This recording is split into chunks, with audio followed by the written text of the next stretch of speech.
حضرت حمزہ رضی اللہ تعالیٰ عنہ کا کیا گیا تھا؟ سینہ چاک کیا گیا، اور بہرحال وہ بیان بھی نہیں کیا جا سکتا. تو رسول اللہ علیہ السلام نے سختی کے ساتھ منع فرمایا. بیان نہیں کر سک رہے وہ بخاری شریف کی حدیث ہے اور کئی صفحات پر ہے. جی تو مطلب منع کیا گیا. نہیں آ گیا کہ بخاری اس لیے نہیں سنا سکتے کیونکہ ہمیں معاملات کے اندر اپنی حفاظت بھی چاہیے. یہ سزا اور جزا نہیں ہے زندہ رہتے ہوئے ہمارے ساتھ. ہمارے ہاں چونکہ علم اور اسپیشلی علم دین کی انتہائی کمی، اور ہم زیادہ تر لوگ نا اس سے تعلیم یافتہ ہوتے ہیں جسے ہم گیجٹ یا موبائل کہتے ہیں، ادھر ادھر کی تھوڑی بہت ہی لی اور اپنی طرف سے مفکر. اچھا دوسری بات، جو بھی کسی بھی عہدے سے 50-60 سال کا ہو کر ریٹائر ہوتا ہے وہ آ کر کے کہتا ہے جی میں تفسیر پڑھ رہا ہوں، میں قرآن پڑھ رہا ہوں، اس کی میں تفسیر پڑھ رہا ہوں، میرے خیال میں یہ ہے. اور یار تو انجینئر آدمی تھا، تو کہاں سے تفسیر اور فقہ کی بات اپنی جو توجیحات دینا شروع کر دیتا ہے؟ بدقسمتی سے میں شاہ جی میں ضیاء صاحب کی طرف جاؤں گا. آپ کا پیغام بالکل مل گیا. وہ لیکن وہ 60 سال والا انجینئر نہیں ہے، ابھی وہ بڑا ینگ آدمی ہے، اور اگر وہ دین کی طرف آ گیا تو میرے سپورٹ کرنا چاہیے کہ کوئی بھی دین کی طرف آ گیا.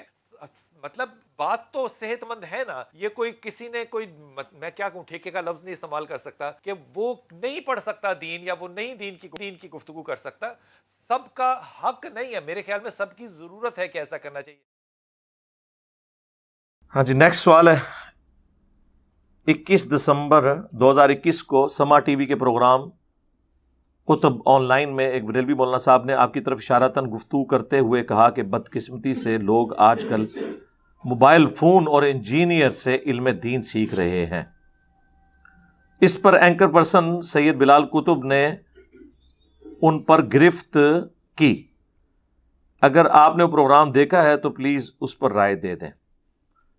وہ پروگرام میں نے اس وقت تو نہیں دیکھا تھا، بعد میں مجھے حسن بھائی نے بتایا، ان کے بھی کسی دوست نے ان کو کہا کہ اس طرح تو انجینئر صاحب کا ذکر ہوا ہے اس پروگرام میں.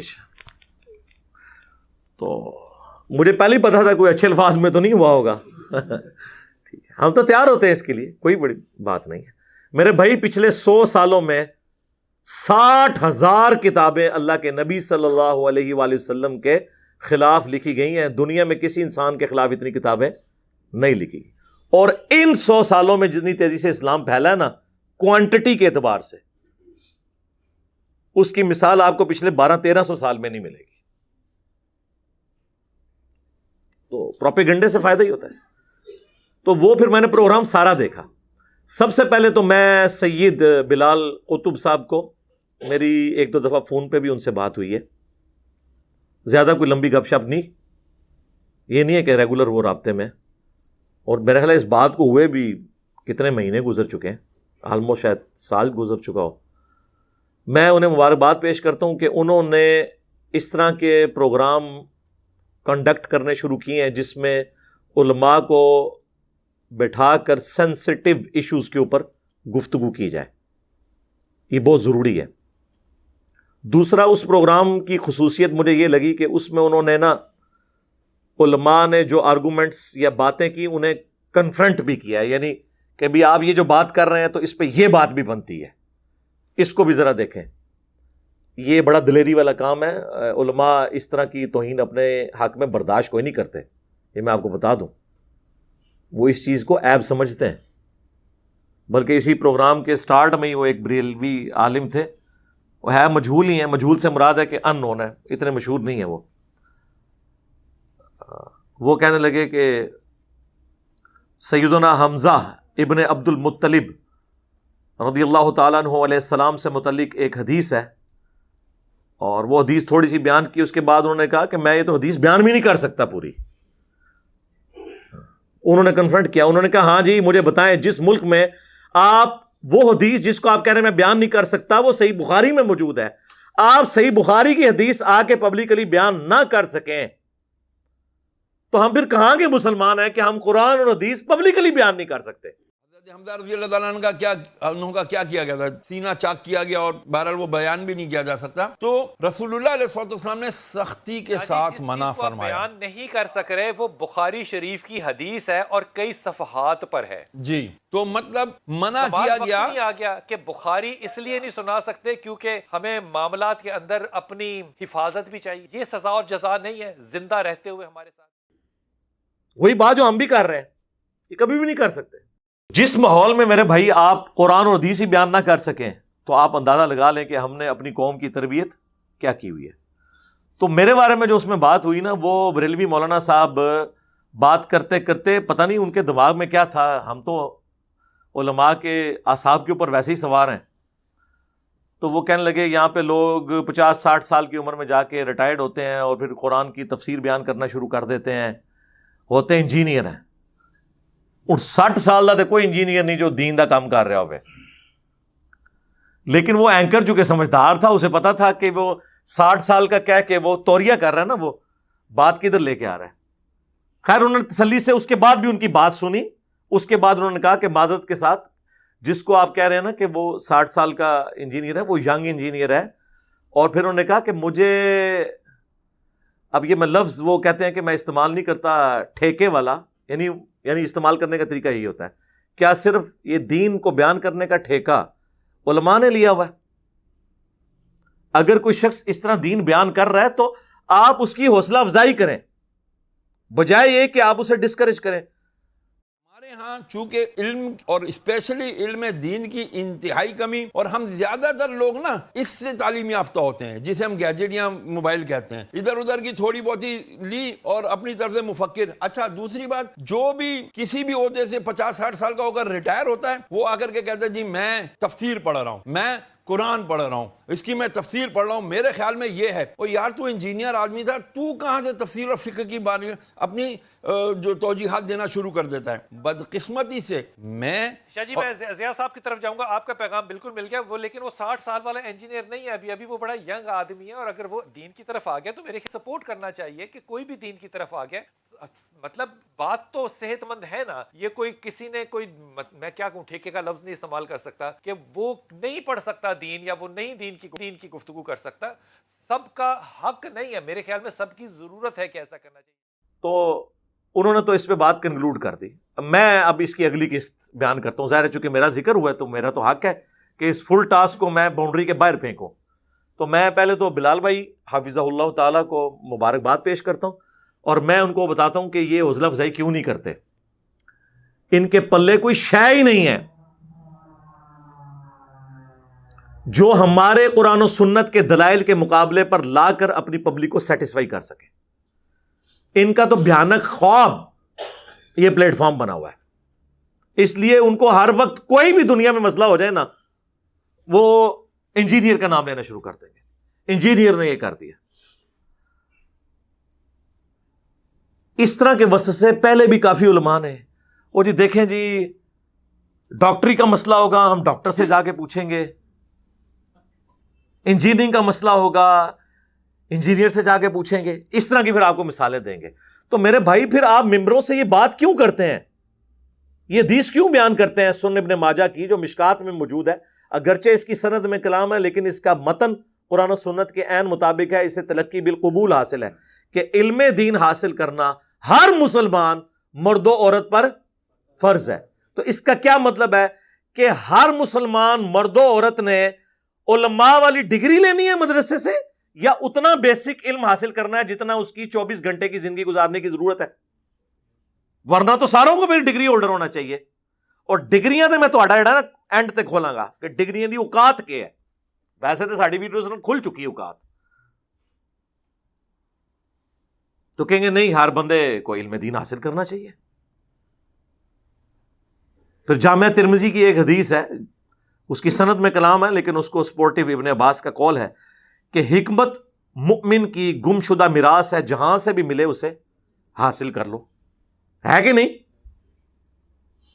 نبی صلی اللہ علیہ وآلہ وسلم کو قرآن میں کون سی دعا سکھائی گئی ہے؟ اے اللہ میرے عشق و سرور میں، میرے وجدان میں اضافہ کر دے، یا قل رب زدنی علما، اے میرے رب میرے علم میں اضافہ کر دے. ہے نا؟ قل هل يستوي الذين يعلمون والذين لا يعلمون انما يتذكر اولو الالباب. اے نبی تم فرماؤ بھلا علم والے یا بغیر علم والے برابر ہو سکتے ہیں؟